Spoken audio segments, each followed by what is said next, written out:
इस word meaning को याद करने का एक और तरीका है, आप कहीं जाते हो तो वहाँ पे अपनी चादर को फैला देते हो, तो स्प्रेड का मतलब क्या होता है, फैलाना। उसके बाद आप जब किसी गेंद को जब फेंकते हो तो गेंद जो होता है स्प्रिंग करता है, उछलता है, तो गेंद क्या करता है, उछलता है। उसके बाद जब आप कहीं पे जब सर क्लास में आते हैं तो आप क्या होता है, स्टैंड। स्टैंड मीन्स क्या होता है, खड़े हो जाते हो। खड़े होने के बाद आप पढ़ाई अपना क्या कर देते हो, स्टार्ट कर देते हो या शुरू कर देते हो, ठीक है।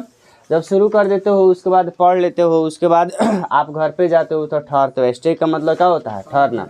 उसके बाद आप घर पे जब जाइएगा तो भैया का कलम ही आप चुरा लेते हैं, तो स्टील का मतलब क्या होता है, चुराना।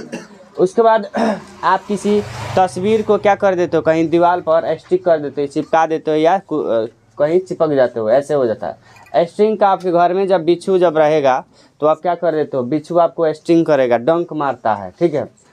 और उससे क्या होता है, आपको स्ट्राइक। स्ट्राइक में क्या होता है, आप दूसरे को चोट पहुंचा देते हो। और स्ट्रिंग का मतलब क्या करने लगते हैं, गूंथने लगते हैं, तो ऐसे। तो मेरे साथ आपको याद रखिए, बोलिए स्प्रेड, ऐसे याद रखिए। सुनिए, ब्लर नहीं ना हो रहा है, ठीक है, रहने दो उसको। स्प्रेड मीन्स फैलाना, स्प्रिंग मीन्स उछलना, स्टैंड मीन्स खड़ा होना, स्टार्ट मीन्स रवाना होना या शुरू होना, शुरू करना। स्टे मीन्स ठहरना, स्टील मीन्स चुराना, स्टिक मीन्स चिपकना या चिपकाना, स्टिंग मीन्स डंक मारना, स्ट्राइक मीन्स चोट पहुंचाना, स्ट्रिंग मीन्स गूंथना, ठीक है।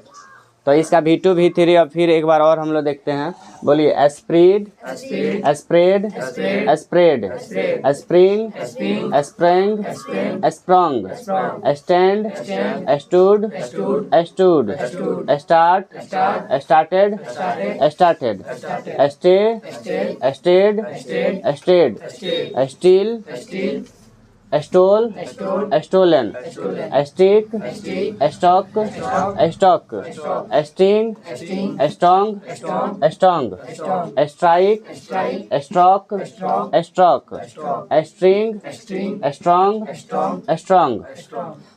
अब जो है